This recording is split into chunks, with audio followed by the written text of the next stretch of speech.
नमस्कार बच्चों, कक्षा 11 के इतिहास विषय के पाठ 4 इस्लाम का उदय और विस्तार, इसका दूसरा भाग आज हम समझ रहे हैं।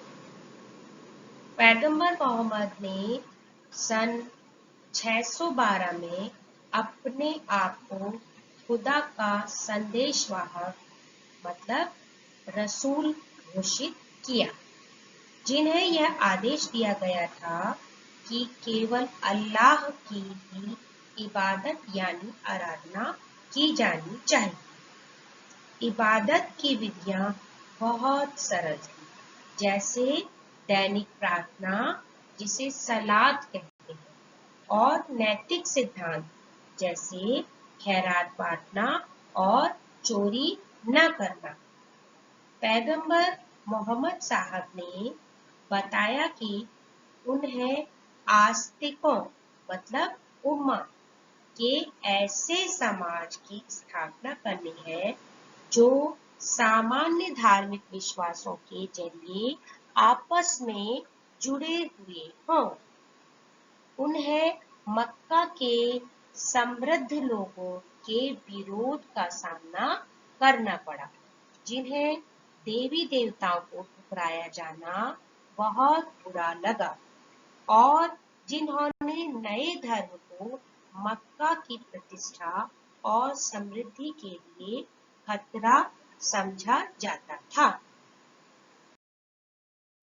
मक्का से मदीना, तो जब उन्हें विरोध का सामना करना पड़ा तो सन 622 ईस्वी में पैगंबर मोहम्मद साहब को अपने अनुयायियों के साथ मक्का से मदीना जाने को मजबूर होना पड़ा।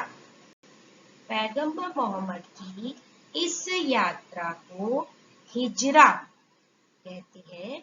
इस यात्रा से इस्लाम के इतिहास में एक नया मोड़ आया। इस यात्रा को हिजरा बोलते हैं। 1 नंबर का प्रश्न आता है। जिस वर्ष उनका आगमन मदीना में हुआ, उस वर्ष से मुस्लिम कैलेंडर यानी हिजरी सन की शुरुआत हुई। ये तीनों ही प्रश्न आते हैं कि मोहम्मद साहब मक्का से मदीना कब गए, 622 में गए, और जो मोहम्मद साहब ने मक्का से मदीना तक की जो यात्रा की, इसे क्या कहते हैं? इसे हिजरा बोलते हैं। और जो मुस्लिम कैलेंडर है उसकी शुरुआत जो हुई वो मुस्लिम कैलेंडर को कहते हैं, तो हिजरी सन से मुस्लिम कैलेंडर की शुरुआत हुई। ठीक है, मक्का से मदीना आए उसी समय से मुस्लिम कैलेंडर की शुरुआत हुई और उसे हिजरी कहते हैं। ठीक है, आगे चलते हैं। मुस्लिम कैलेंडर, इस्लामी कैलेंडर।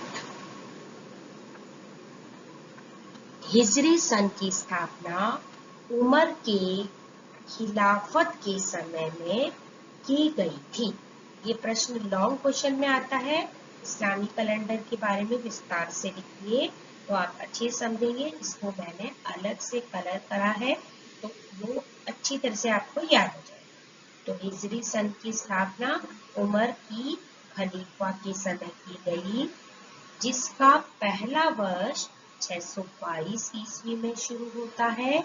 हिजरी सन की तारीख को जब अंग्रेजी में लिखा जाता है तो वर्ष के बाद AH लगाया जाता है। हिजरी वर्ष चंद्र वर्ष है, जिसमें 354 दिन, 29 अथवा 30 दिन और 12 महीने होते हैं, जो कि मुहर्रम से धुल हिज्जा तक होते हैं। ठीक है, प्रत्येक दिन सूर्यास्त के समय से और प्रत्येक महीना अर्धचंद्र के दिन से शुरू होता है। हिजरी वर्ष सौर वर्ष से 10 दिन कम होता है, अतः हिजरी का कोई भी धार्मिक त्योहार मौसम के अनुसार नहीं होगा। हिजरी कैलेंडर की तारीखों को गैगेरियन कैलेंडर, जिसकी स्थापना पोप गैगरी ने 13वें द्वारा पोप गैगरी 13वें द्वारा 1582 ईस्वी में की थी और गैगेरियन कैलेंडर की तारीखों के साथ मिलाना कोई सरल तरीका नहीं है। मतलब हिजरी कैलेंडर की तारीखों को गैगेरियन कैलेंडर के साथ मिलाना सरल नहीं, ये कहना। तो एक बार फिर से देख लेते हैं, इम्पोर्टेंट है ये। हिजरी कैलेंडर की स्थापना उमर की खलीफा के समय हुई। इसका पहला वर्ष 622 में शुरू हुआ और जब हम अंग्रेजी की तारीख में जब हिजरी तारीख लिखते हैं तो लास्ट में AH लिखते हैं और ये चंद्र वर्ष पर आधारित है।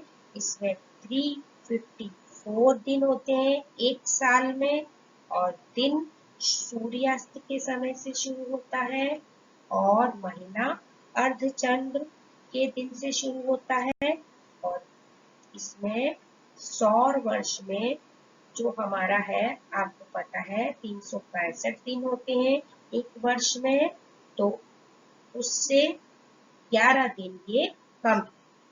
इसीलिए जो धार्मिक त्योहार है इसमें मौसम के अनुसार नहीं और हिजरी कैलेंडर की तारीखों को ग्रेगोरियन कैलेंडर के साथ हम मिलान नहीं कर सकते। इसका कोई सरल तरीका नहीं।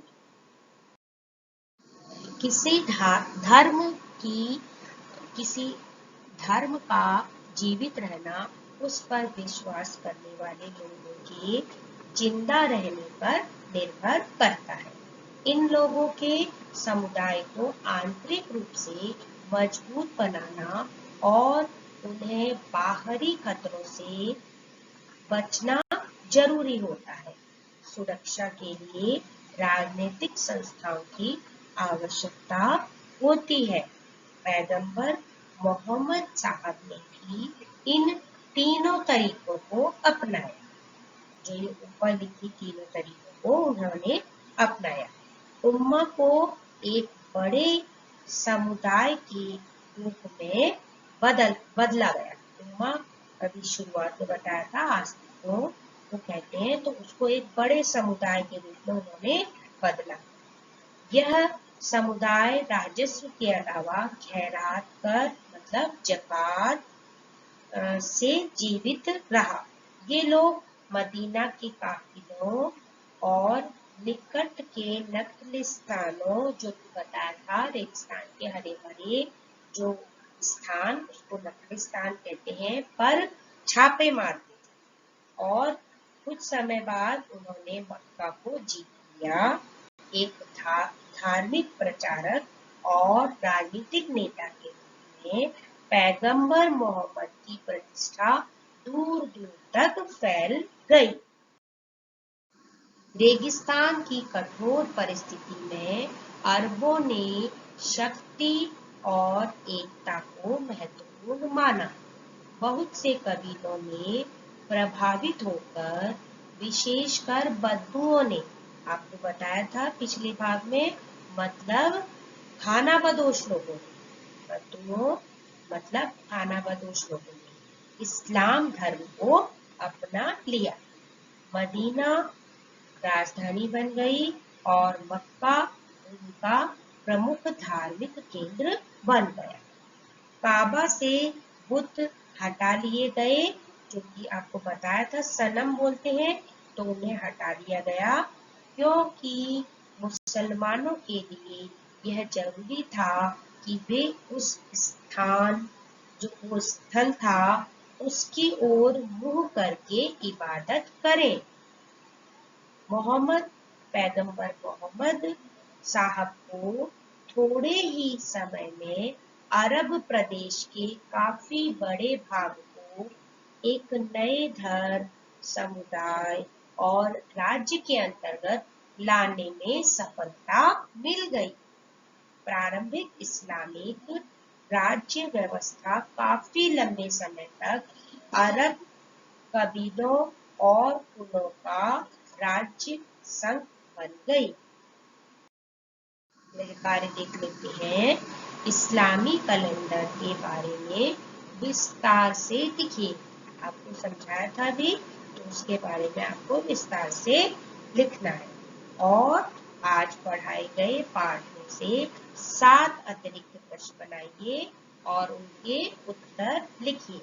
चॉइस आपकी है, आप सही गलत बना सकते हैं, मिलान बना सकते हैं और रिक्त स्थान बना सकते हैं और एक उत्तर वाले प्रश्न भी बना सकते हैं और उनकी संख्या होनी चाहिए 7। तो ये भाग समाप्त हुआ। अगले भाग में फिर मिलेंगे। धन्यवाद।